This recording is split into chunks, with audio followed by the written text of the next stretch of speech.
Dios nos bendiga, bienvenidos a Un Momento con Dios.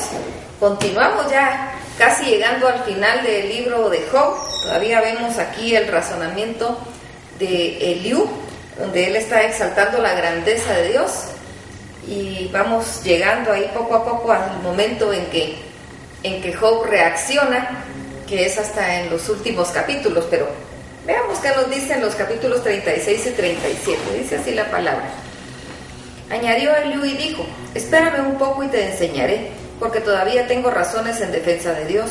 Tomaré mi saber desde lejos y atribuiré justicia a mi hacedor, porque de cierto no son mentira mis palabras. Contigo está Él, que es íntegro en sus conceptos. He aquí que Dios es grande, pero no desestima a nadie. Es poderoso en fuerza de sabiduría, no otorgará vida al impío, pero a los afligidos dará su derecho. No apartará de los justos sus ojos, antes bien con los reyes los pondrá en trono para siempre, y serán exaltados. Y si estuvieren prendidos en grillos y aprisionados en las cuerdas de aflicción, Él les dará a conocer la obra de ellos, y que prevalecieron sus rebeliones. Despierta además el oído de ellos para la corrección, y les dice que se conviertan de la iniquidad. Si oyeren y les sirvieren, acabarán sus días en bienestar y sus años en dicha. Pero si no oyeren, serán pasados a espada y perecerán sin sabiduría. Mas los hipócritas de corazón atesoran para sí la ira, y no clamarán cuando Él los atare. Fallecerá el alma de ellos en su juventud, y su vida entre los sodomitas. Al pobre librará de su pobreza, y en la aflicción despertará su oído. Asimismo te apartará de la boca de la angustia, al lugar espacioso, libre de todo apuro, y te preparará mesa llena de grosuras. Mas tú has llenado el juicio del impío, y en vez de sustentar el juicio y la justicia, por lo cual teme, no sea que su ira te quite con golpe, el cual no puedas apartar de ti con gran rescate. ¿Hará Él estima de tus riquezas, del oro o de todas las fuerzas del poder? No anheles la noche en que los pueblos desaparecen de su lugar. Guárdate, no te vuelvas a la iniquidad, pues esta escogiste más bien que la aflicción. He aquí que Dios es excelso en su poder. ¿Qué enseñador semejante a Él? ¿Quién le ha prescrito su camino? ¿Y quién le dirá: has hecho mal? Acuérdate de engrandecer su obra, la cual contemplan los hombres. Los hombres todos la ven, la mira el hombre de lejos. He aquí Dios es grande, y nosotros no le conocemos, ni se puede seguir la huella de sus años. Él atrae las gotas de las aguas al transformarse el vapor en lluvia, la cual destilan las nubes goteando en abundancia sobre los hombres. ¿Quién podría comprender la extensión de las nubes y el sonido estrepitoso de su morada? He aquí que sobre él extiende su luz y cobija con ella las profundidades del mar. Bien que por esos medios castiga a los pueblos, a la multitud Él da sustento. Con las nubes encubre la luz y le manda a no brillar. Interponiendo aquellas el estruendo declara su indignación, y la tempestad proclama su ira contra la iniquidad. Por eso también se estremece mi corazón y salta de su lugar. Oíd atentamente el estrépito de su voz y el sonido que sale de su boca. Debajo de todos los cielos lo dirige, y su luz hasta los fines de la tierra. Después de ella brama el sonido, truena Él con voz majestuosa, y aunque sea oída su voz, no los detiene. Truena Dios maravillosamente con su voz. Él hace grandes cosas que nosotros no entendemos. Porque a la nieve dice: desciende a la tierra, también a la llovizna y a los aguaceros torrenciales. Así hace retirarse a todo hombre, para que los hombres todos reconozcan su obra. Las bestias entran en su escondrijo y se están en sus moradas. Del sur viene el torbellino y el frío de los vientos del norte. Por el soplo de Dios se da el hielo, y las anchas aguas se congelan. Regando también llega a disipar la densa nube, y con su luz esparce la niebla. Asimismo, por sus designios se revuelven las nubes en derredor, para hacer sobre la faz del mundo en la tierra lo que Él les mande. Unas veces por azote, otras por causa de su tierra, otras por misericordia las hará venir. Escucha esto, Job, detente y considera las maravillas de Dios. ¿Sabes tú cómo Dios las pone en concierto y hace resplandecer la luz de su nube? ¿Has conocido tú las diferencias de las nubes, las maravillas del perfecto en sabiduría?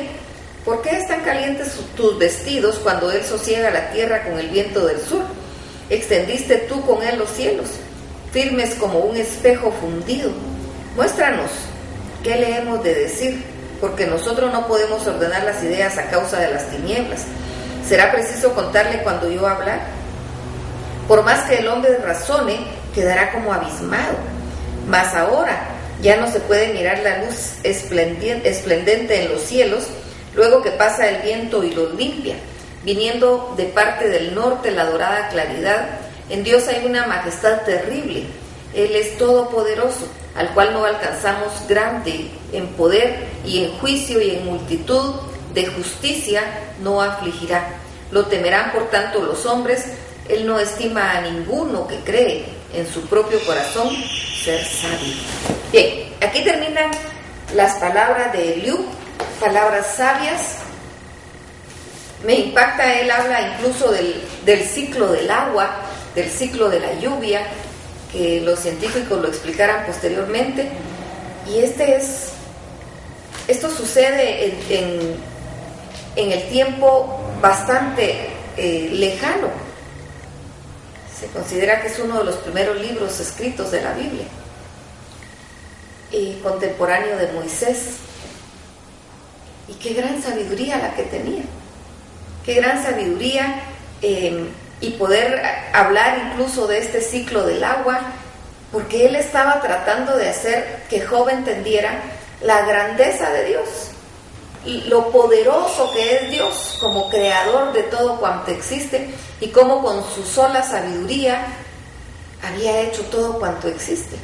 Con su poder había formado los cielos, y está tratando de exaltar la grandeza de Dios para ver si de esta forma Job reacciona. Por eso dice el verso 14 del capítulo 37: escucha esto, Job, detente y considera las maravillas de Dios.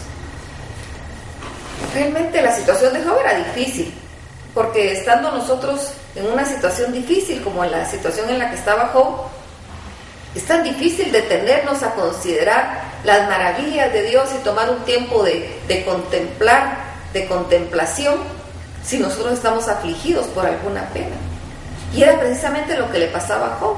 Los amigos lo miraban desde otro ángulo, porque ellos no lo estaban sufriendo en carne propia.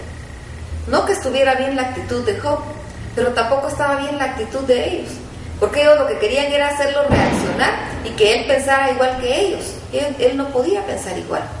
Él tenía como una venda puesta en sus ojos, como entenebrecido su pensamiento a causa del dolor, a causa del sufrimiento que le estaba teniendo. Era terrible.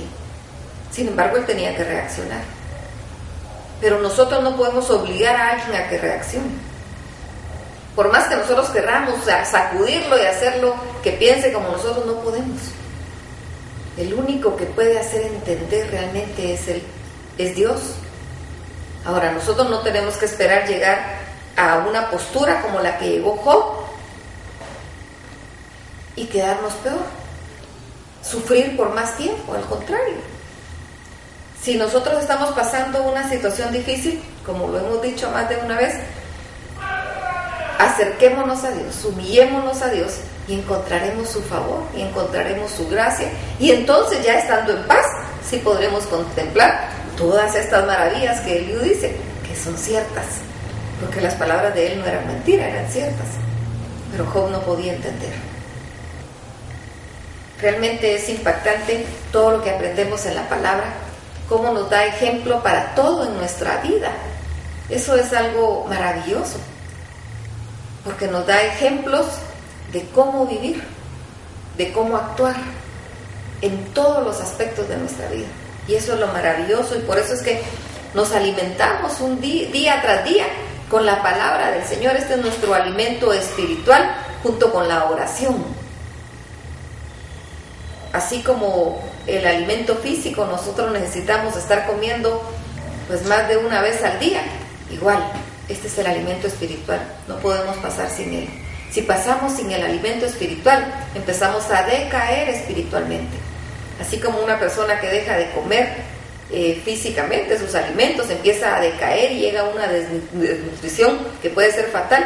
Igual, en la vida espiritual, si dejamos de tener la palabra de Dios en nuestra vida y de estar en contacto con Dios a través de la oración, empezamos a decaer espiritualmente y nos podemos convertir en unos desnutridos espirituales, de tal manera que cualquier situación que venga a nosotros nos bote, así como un desnutrido, una enfermedad, por pequeña podríamos decir que sea, lo puede matar incluso. Pues igual, si nosotros estamos desnutridos espiritualmente, un problema por pequeño que sea, nos puede botar. Así que mejor, teniendo el acceso que tenemos en la actualidad a la palabra de Dios, acerquémonos a Dios. No tenemos pretexto para no acercarnos a Dios. Acerquémonos a Él a través de la lectura de la palabra, del estudio de la palabra y a través de la oración. Así que vamos a completar nuestro momento con Dios, vamos a ir a platicar con Él, vamos a orar, a alabarlo, a glorificarlo, a bendecirlo y también vamos a platicar confiadamente con Él como Padre nuestro que es, y Él nos va a escuchar. Así que vamos, hermanos, y tengamos un lindo momento con Dios. Que Dios los bendiga.